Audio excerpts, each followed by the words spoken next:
जय सिया राम, जय हनुमान।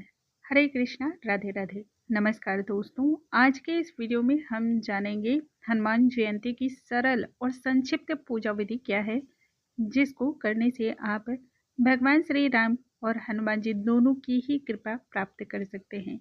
बहुत ही सरल पूजा विधि आज मैं शेयर करने वाली हूँ। आइए वीडियो को हम स्टार्ट करते हैं। नमस्कार दोस्तों, कैसे हैं आप सभी। उम्मीद करती हूँ आप सभी स्वस्थ होंगे, सुरक्षित होंगे और आप सभी के उत्तम भविष्य की कामना करते हुए आज का ये वीडियो स्टार्ट करती हूँ। हनुमान जयंती की पूजा करने के लिए ब्रह्म मुहूर्त में उठ करके नित्य क्रिया से आपको निवृत्त हो जाना है। देखिए, ब्रह्म मुहूर्त में इसलिए कहा जाता है ना, क्योंकि ब्रह्म मुहूर्त में देवीय जो शक्ति होती हैं वह अपनी चरम पर होती हैं, बहुत अधिक शक्तिशाली होती हैं। तो यथासंभव आपको कोशिश करनी चाहिए कि ब्रह्म मुहूर्त में ही पूजा पाठ को संपन्न करें, और यदि ऐसा संभव ना हो पाए तो कम से कम सूर्योदय से पूर्व उठ करके आपको पूजा पाठ अवश्य ही कर लेनी है। तो स्नान इत्यादि करके आपको निवृत्त हो जाना है। लाल, पीले या फिर केसरी रंग के वस्त्र को धारण करना है। इस दिन सूर्य नारायण को सबसे पहले जल अर्पण करें, क्योंकि वह हमारे प्रत्यक्ष देवता माने जाते हैं। उसके पश्चात घर के मंदिर में हनुमान जी के समक्ष एक चमेली के तेल का दीप प्रज्वलित करें। हनुमान जी को चमेली के तेल का जो दीप होता है ना, वह बहुत ही ज़्यादा शुभ माना जाता है अर्पण करना। साथ ही इससे मनोकामनाएं भी बहुत जल्द पूर्ण होती हैं। तत्पश्चात हाथों में पुष्प और कुछ दक्षिणा रख करके व्रत का आपको संकल्प ले लेना है। व्रत आप किस तरह से रखना चाहते हैं, निराहार रखना चाहते हैं या फिर आप जल पे रखना चाहते हैं या आप मीठे पे रखना चाहते हैं या किसी खास मनोकामना के तहत रखना चाहते हैं, वह सभी चीज़ें हाथों में पुष्प और दक्षिणा रख करके आपको संकल्प लेना है।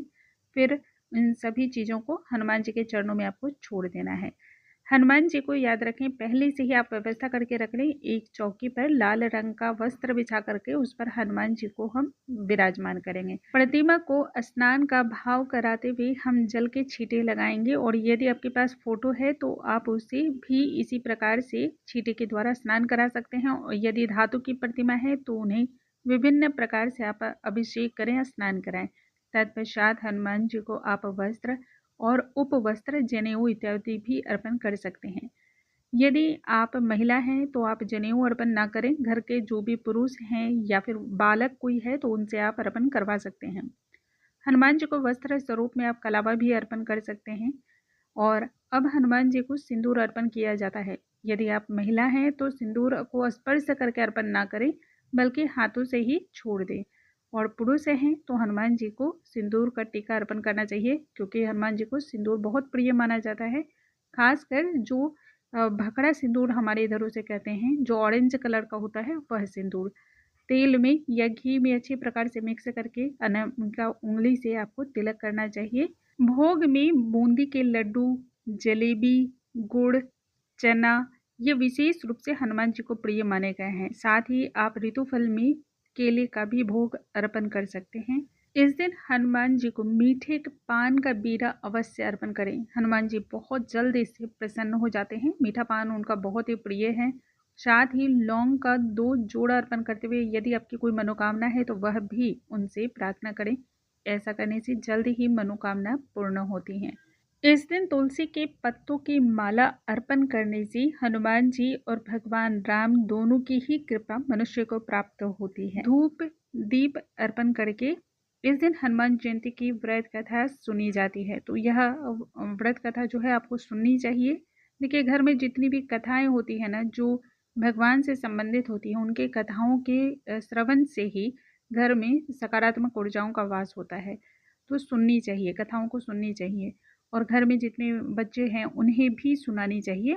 इससे उनके अंदर भी साहस, पराक्रम इत्यादि की वृद्धि होती है। संकल्प लेकर के हनुमान चालीसा और सुंदर कांड का पाठ इस दिन अवश्य ही करना चाहिए। और यदि आप पाठ न कर पाएँ तो कम से कम तेज साउंड में घर में बजाना जरूर चाहिए, ऑडियो फॉर्म में या फिर वीडियो फॉर्म में।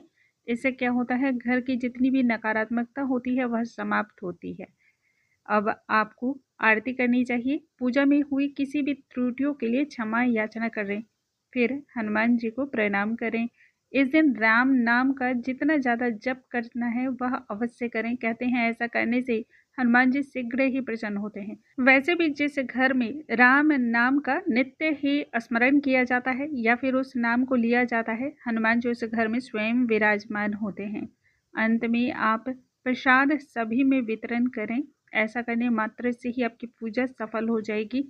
किसी भी प्रकार का ऐसा कोई कार्य इस दिन ना करें जिससे व्रत खंडित हो, जैसे क्रोध करना या निंदा करना। ऐसी कोई भी कार्य इस दिन नहीं करनी चाहिए। यदि आप व्रत ना कर रहे हैं इस दिन, तो शुद्ध सात्विक भोजन को अवश्य ही ग्रहण करें।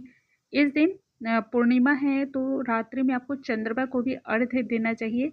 इससे कुंडली के जो चंद्र होते हैं वह मजबूत होते हैं, और जिस कुंडली में चंद्रमा मजबूत होता है वहाँ मानसिक शांति होती है, धन धान्य का आगमन होता है। उम्मीद करती हूँ आज का ये वीडियो आपको बहुत पसंद आया होगा। यदि वीडियो पसंद आया हो तो लाइक करना बिल्कुल ना भूलें। अगले वीडियो में हम पुनः मिलेंगे, तब तक के लिए नमस्कार दोस्तों।